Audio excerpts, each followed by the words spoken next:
Here we are working our way up the mountain. We've just exploded the entrance and cleared the path. I guess there was like an avalanche that blocked the path, and we had to get the dynamite and we had to knock that open. And now we are encountering some of the new monsters that live up here, and in particular these eyes. These are like the monkeys that do several different things. They do lip lash and they do screech, and screech is particularly troublesome. So this place is going to probably be a bit annoying because we're going to be constantly dealing with the effects of screech, which is to silence the party. So all your abilities are shut down, and you've just got to rely on direct attacks, or you have to use potions or things like that to remove the effects of that from your party. My marksman is currently sleeping as well, so they take some of your guys out of the fight, and they also get rid of your abilities, and that's nasty. So what we're doing now is focusing mostly on the eyes. They, well, with the Templars, Crusaders' Call, you can't really target who you're attacking, so we're attacking everybody at the moment. But we really want to focus down those guys because of that silence. And I need to keep heal going with my Mystic. And, yeah, it seems like there's a lot of reliance on physical damage in this particular battle, or in this particular zone, I would say. But we've gotten a good start on. There they go. You see that silence again. So it only got 2 of my guys that time. Well, one of them sleeping, so I don't know if it would affect them. But nonetheless, we are doing just fine in this battle. However, just looking at how long it's going to take to go up the mountain and constantly be silenced on my abilities in fights. And that's going to be the interesting part. So I'm just taking stock. We probably should heal up my guys, get them pretty close to full. I never like to spend that last little bit that tops them off, but in this case I'm going to, because with the silence I may not be able to get that heal going in battle, so we'll see. So this place looks a little bit troublingly like a maze. Hey, there's a treasure box up there we need to get. Actually, it's pretty straightforward in this part. But yeah, can't go to the north.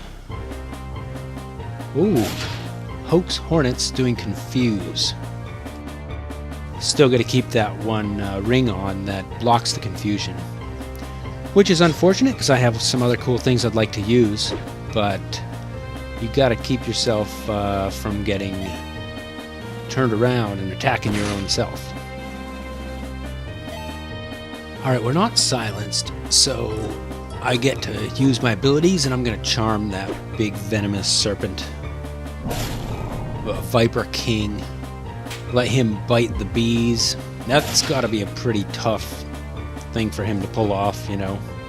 Bees are pretty fast. They fly around trying to bite him. I totally did not mean to attack him there. I totally did not mean to decharm him. I was actually tapping at the bee, but his icon is so large that I actually hit him instead. I should save this Aria of Ancients. And the poison on the bee is doing a little bit, 65 or so each time his turn comes up, which, hey, I'll take it. It's not great. These things are pretty stout. I was going to say, if he survived that attack from the marksman, that would be really confusing. I'd be like, wow, these bees have a shocking amount of hit points.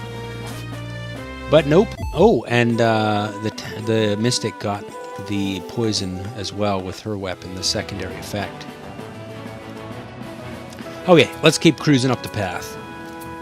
Oh, I want the box though. Definitely pick up the box. Iron Eyelet. Oh no, man, I've already had those, and I've decided that they're not any better for me. Okay, we're going underground. Well, right after this. 3 poisoning snakes, Viper Kings. Just straight up attack. I mean, the Templar's mana points are pretty low, so we will not burn the cleave right now. Kind of save it. Aria of Ancients, I don't feel like I should have to use it, you know, on this fight.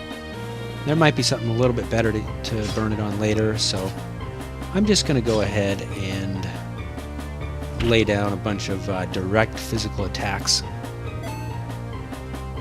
It's kind of sad, though, taking the Bard out of the fight. He's been doing so great lately. Oh, man, okay, it's the Vipers that are doing the sleep. They hypnotize you or hypnosting you. Oh, great. And now we have Temporal Wave up, and before I take everybody out of the fight because I'm waiting on Crisis Strikes, I'm just going to have to use them. It's kind of funny that the snakes are not immune to poison. We can go ahead and poison them. And there she goes again, the Mystic, dropping the poison for a second time in a row. So these guys go down pretty quickly. The sleep, I guess, is the nasty thing they have. The poison does only about 50 or so to my characters. So they're not too bad. I'm not really worried if I run into 3 of these guys at once. And the Bard is still skipping turns. Yeah, so I'm taking him out with, 3 of my characters, 1 guy doing nothing, essentially the whole fight. And it's not too bad. They go down pretty quick. Let's see what we get. No gold, only 300 experience. So, yeah, that fight is not rated terribly highly, which is fine. I mean, it's great that you don't have to struggle for your life in every single battle coming up here.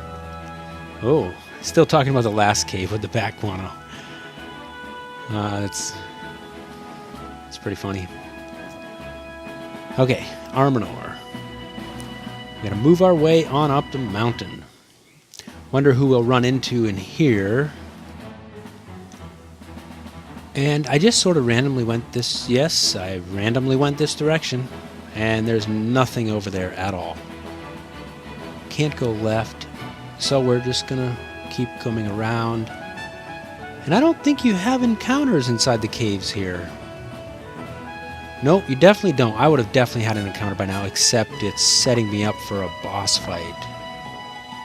I don't feel particularly inclined to use a campfire at this time. Might be the time to do it, I guess, but I think I'm doing alright. So we're just going to push on, see what we run into. Whole bunch of spider webs around and a box. It's angel extract. I already have some of that. Okay.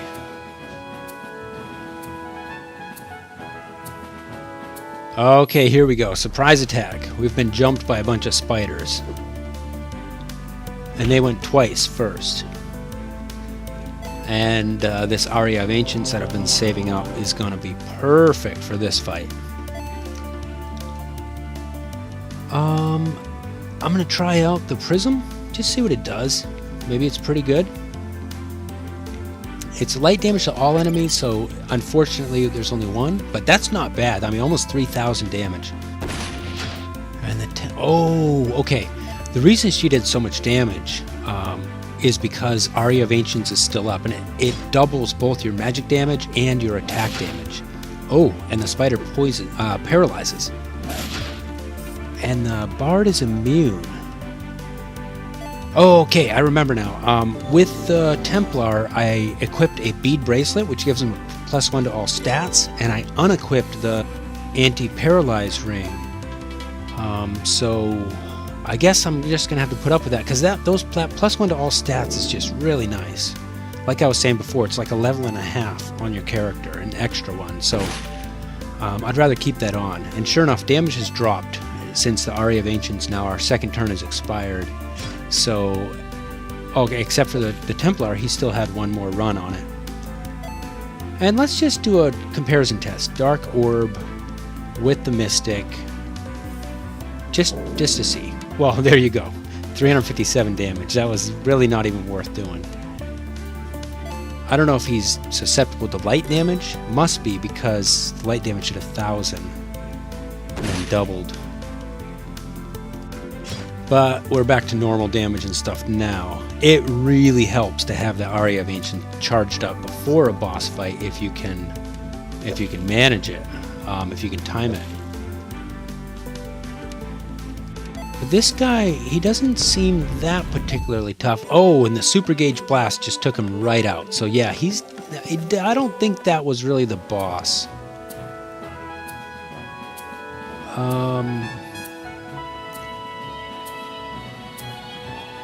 Okay, so we have further to go. That was like a mini-boss fight, so that's kind of fun. We had a little mini-boss fight on the way up the mountain here. Just throw down a save real quick, and we'll step out the door and see what's coming next. Okay, back on the path. Which way to go? That is the question. I'm going to take the nearer way. Oh, it looks like it's a circle anyway. Oh, and two of these guys. Two of the Ho-Dogs, I think they're called. Shatter their armor right away. Just straight up attack. Did a critical, that's great. I kind of forgetting to heal lately, my characters between battle. And I'm going to try out charming one of them is what I always do. So let's take one of them out of the fight like that and focus on the other guy. And yeah, we'll just keep chopping him down. And keep healing up. Gotta get my heals between fights. It's a little bit of menu time, you know, so sometimes you're like, meh, just moving on. He paralyzed himself. Now I know they paralyzed. I didn't know they paralyzed, but since he's stuck, I'm gonna go ahead and charm the other one instead and start focusing on him. Okay, come on, Bard. Stunned. He's stunned and paralyzed. And the charm guy is biting on him now, too.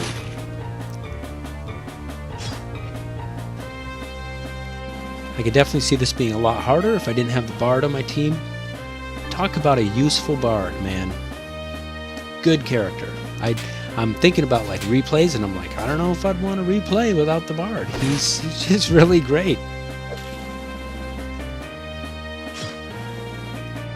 If you think about my party right now, though, it's pretty hard to pin down an MVP.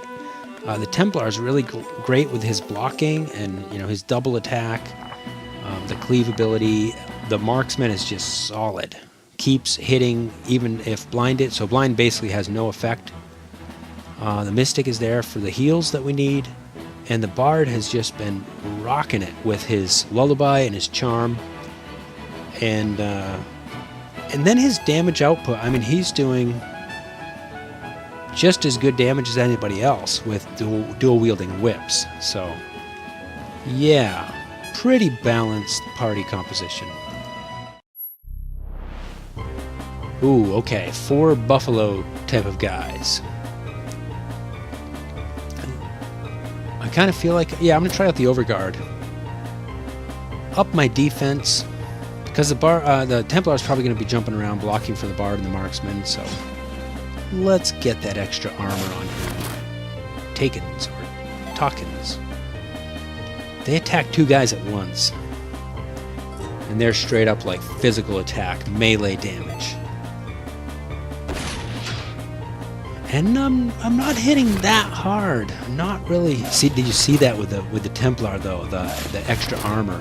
He was only hit for 76. My other guys are getting hit for, in the ballpark of 230, 240. So the extra armor's pretty nice. I want to recharm that guy, or trying to guess which one's up next in turn order. I try to pay attention to which one flashes, but it's hard to do. Nice, got the stun off.